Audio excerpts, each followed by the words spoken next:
Hey there, and how's it going?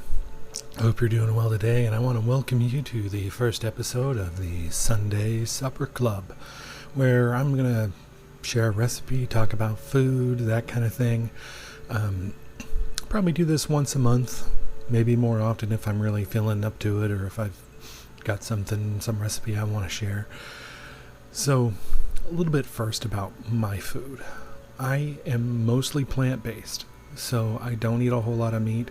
I do eat eggs fairly often, but majority of what I'm eating is plant-based. There are a couple of reasons for that. One, my wife and daughter are both vegetarian, and it's just easier cooking for everyone instead of making separate meals for each, person.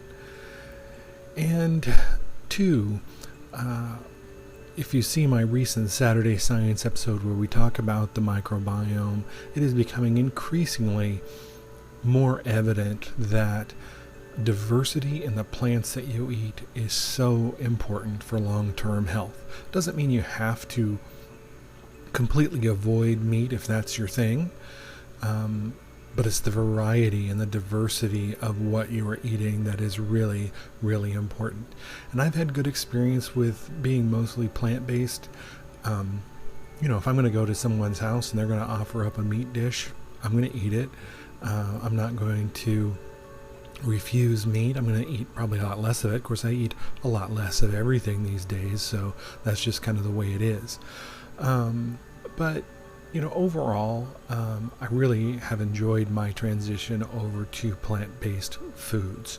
And so far, I think it has really had a very positive impact in addition to the surgery. And my whole goal now is setting myself up for long-term success. So, that being said, what am I doing with Supper Club here? Basically, I'm just sharing.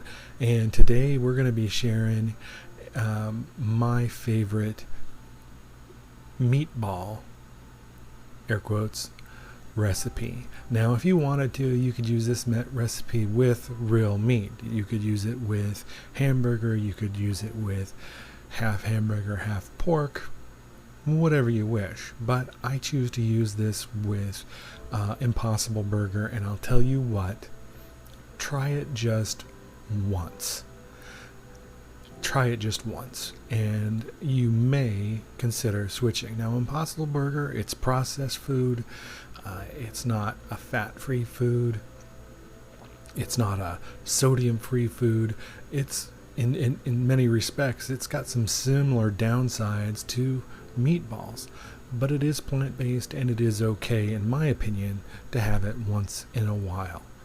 So, let's cut over to the cooking scene. So you can see I'm set up here, and what I'm going to be doing is making some meatballs and just walking us through the process. So here I am, and I am narrating this. I didn't record any audio while I was going here. Had everything that's going in the meatballs set up. And of course, the first thing going in the pot is the Impossible Burger. And like I said, if you don't want to use Impossible, don't use Impossible. There are other meat-free alternatives, or if you want to use meat, if that's your thing, then do it. One thing I will say about the Impossible Burger, it looks pretty good. Looks meatish.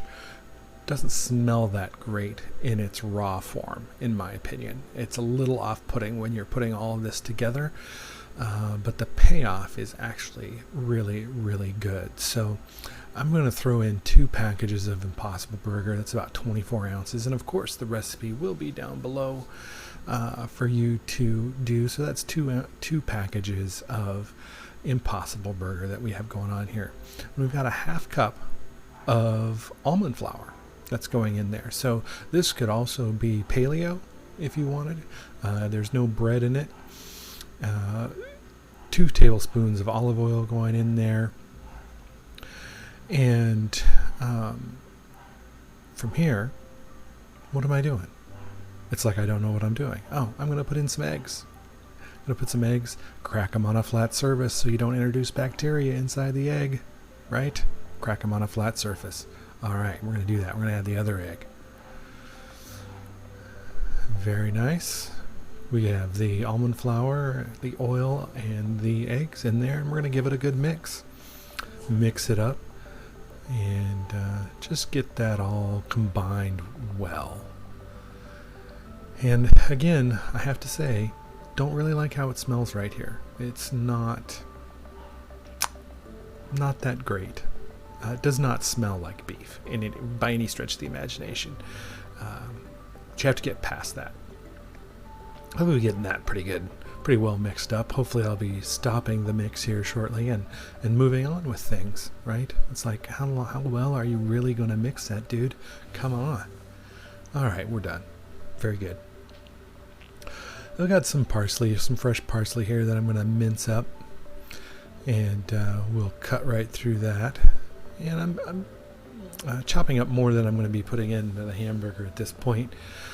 It's going to be about a half cup or so that I throw in there in the end. And this just adds a nice, fresh sort of element to the meatball. I love adding parsley into things. It just is a great herb with just a freshness, just a good freshness that adds to that. So we're going to throw that down into the meatball as well. And at some point, I'll decide that that's chopped enough and I can put it in. Let's see what happens.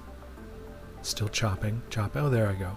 So I'm putting about a half cup in there, and I'm going to save the rest for another application, like an omelet or something like that. And here we go. I'm going to put in 1 medium diced onion. I'm into onions. Now, I know some people, when they're making meatballs, will saute their onions first, maybe get a little browning on them, that kind of thing. I don't do that. Doesn't mean that you can't, but I don't. And you'll just have to live with it one way or the other, so you can do it or not. Makes no never mind to me. So, we'll get through this dicing, this amazing dicing. So, one of the things that I try to do with my food every week is I try to eat at least 20 to 30 plants every week. And that doesn't mean that I am just always stuffing my guts with mass amounts of plants. Lots of diversity, but not huge quantities. I still eat smaller amounts, but I might have yogurt and a small handful of nuts. Every different nut, mixed nuts, every different nut is a different plant. The different herbs that I put into an omelet, like chives, parsley, chervil, and tarragon, 4 different plants right there. If I make a bean stew, then I use 13 kind of beans. That's 13 different plants right there. The spices that I add that come from plants, all of those things add up over the course of a week. And try to get those all added in there. Now I do a pretty fine dice on the onion. I want that chopped up pretty small. And so I'm making pretty small slices around the onion to make sure that those little pieces are pretty tiny. You can make them as small as you want. If you want them chunky, you certainly can. I prefer to have them small. They kind of melt a little bit into the meatballs when it cooks and really helps with the juiciness. And of course, some of that onion flavor is great as well. So, looks like we've got the rest of that onion done. So we're going to pop that into the mix. Very nice. Very nice. Love the diced onion. All right, now we've got 3 cloves of garlic that we're going to put in there, and of course garlic is awesome, and whenever possible you do want to use, I guess you would call it fresh garlic out of the clove. It really does have the best flavor. There are chemicals and elements that once that garlic you start chopping, smashing, doing stuff with it, that's released, and the flavor gets a lot tamer after that. So if you're buying pre-minced garlic, it is not going to have the same flavor. If you're buying the pre-peeled garlic, it's still not going to have the same flavor as if you get it right out of the right out of the clove and dehusk it and chop it up and put it in your cooking right then. However, if you want that milder flavor, if you want a milder garlic flavor than, say, what you might get from fresh garlic, then using a pre-minced jar of garlic is certainly a good way to go to add a subtle garlic flavor that isn't quite intense.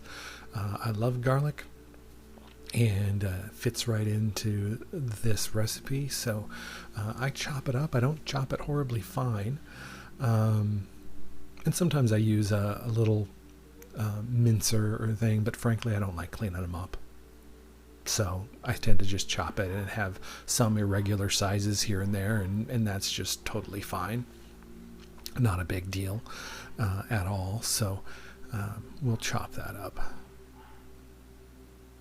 Lovely. One more clove to go. Give it a good smash, and that husk just comes right off of there pretty easy after you give it a little smash. Get rid of that.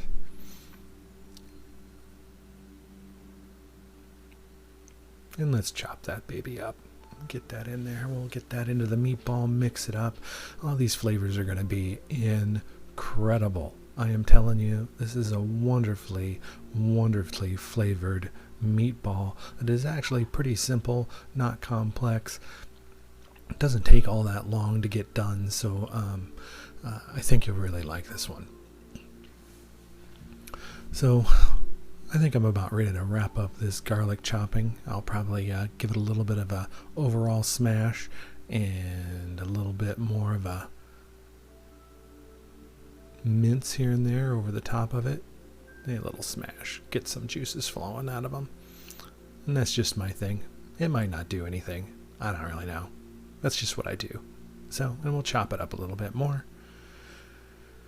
And we're going to get that into my meatball mixture at some point when I decide that's enough. That's enough. Okay, Ryan. That's enough. Maybe now. Looks like that was enough. All right. We've got it.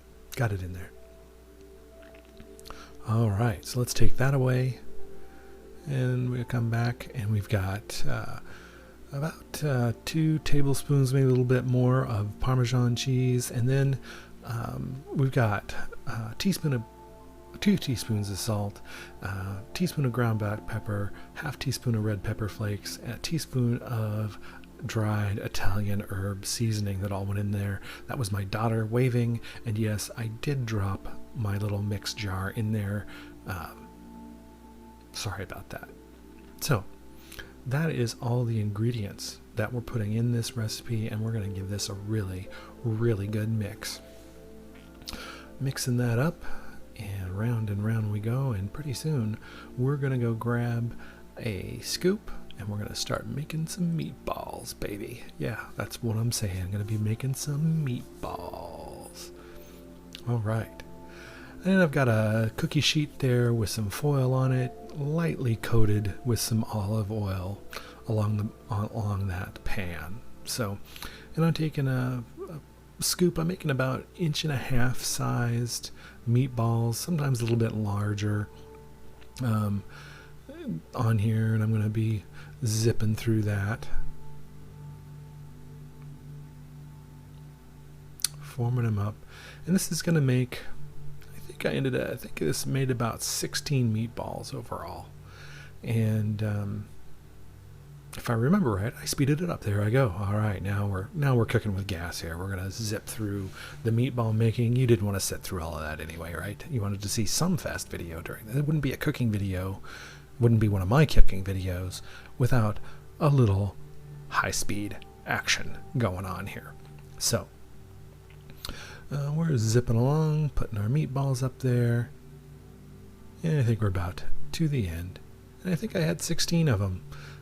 Give or take, and I adding a little bit of my leftovers to a few of the meatballs, round them up, and there we go, looking good, ready to go in the oven, 425 degrees for about 20 minutes, 30 minutes. I think that these took about 25. So now what I'm doing here is I am chopping up some kale. Now these don't have anything directly to do with the meatballs, but this is going in my sauce. Now, I love kale. Kale is an awesome, great food, so I'm going to dice this stuff up really fine. I'm going to put it in a pot, saute it down till it's tender. And once that's tender, and I've got a little olive oil in the pan. Once I've got that tender, I'm going to be adding some marinara sauce to it. Now, I do have a couple of marinara recipes that I use, but today I am going to be using store-bought marinara. Forgive me, but that's just what I'm doing. So there's my fresh kale all cut up in the pot, and I'll be removing that to put on the oven for a little saute. I'll also add a little salt and pepper to that while I'm doing it. Zip it off. And what do we have coming back here? Oh, we've got an empty pot of water. Well, what's going in there? Well, it's the noodles. And what noodles am I using today, you might ask? At least after I salt my water. Always salt your pasta water, please. So, what pasta am I using? I'm going to put that on the stove. I'm using Banza chickpea spaghetti. I love this stuff. 23 grams of protein per serving. I might not have a full regular serving like normally stomached person would, but I love that spaghetti. It's very good. So I'm using Muir Glen pasta sauce here, which I think is one of my favorites, and mixing it up with the kale. So I'm going to put a couple of jars in there with the kale, and then put it back on the stove to simmer up and continue to cook with the kale. That's going to be going on top of my meatballs. And of course, my meatballs right now are in the oven, and I'm getting a little sloppy there. Let's wipe that up. Jeez, sloppy Joe right there. Yeah, sloppy Joe, not good. All right, let's mix a little bit more and get that on the stove at some point, please. Look, I'm slopping all over the place. What is the deal? I need to get, I don't know, some clean lessons. All right, what do we have coming up here? Oh my God, meatballs, baby, still sizzling out of the oven. That's right. Got some good looking meatballs. They are looking good. And we've got our spaghetti with our sauce on there. And of course, this is a little bariatric bowl for people with tiny stomachs like me, maybe like you. If you don't have a tiny stomach, put it in a bigger bowl. Have more spaghetti. Do what you need to do. Putting a little Parmesan on the top of that. Where's the meatball? There's got to be a meatball coming here somewhere. Oh, a little sprinkle of parsley. A little sprinkle of fresh parsley that was left over. Just add a little fresh pop. Yeah, baby. We're looking pretty good. Looking pretty good. Waiting for that meatball. The piece de resistance. The meatball. The spaghetti and a meatball. Right there. How about that? That is looking good. All right. So there you go. There's my spaghetti and meatballs. Meatballs. And give it a try. Go meatless. Again, if you want to do this recipe with meat, it'll be pretty dang tasty. Yeah, but give her a try with Impossible Burger or maybe something else. I can't say that I've used it with any other fake meat product, so I can't guarantee how it's going to turn out, but I can say, at least in my own opinion, that the Impossible meatballs you just saw me make, really, really tasty. And you just want to make sure they're cooked all the way through. Again, like I said, 425 oven, about 25 minutes, somewhere between 20 and 30 minutes. Could be a little bit more depending on how big you're making your meatballs. So if you made them about the size of what I did, it's going to take you 25 minutes. So that's this week's edition of Sunday Supper Club. Probably won't be doing this every week, but periodically for sure. And if you enjoyed this, please let me know down below if you want to see more. Let me know if you want to see more meatless options. I'll be sharing those anyway, but sometimes I may do a a meat dish as well, if I'm cooking for myself and not my family. And I hope you enjoyed this episode. And until next time, take care.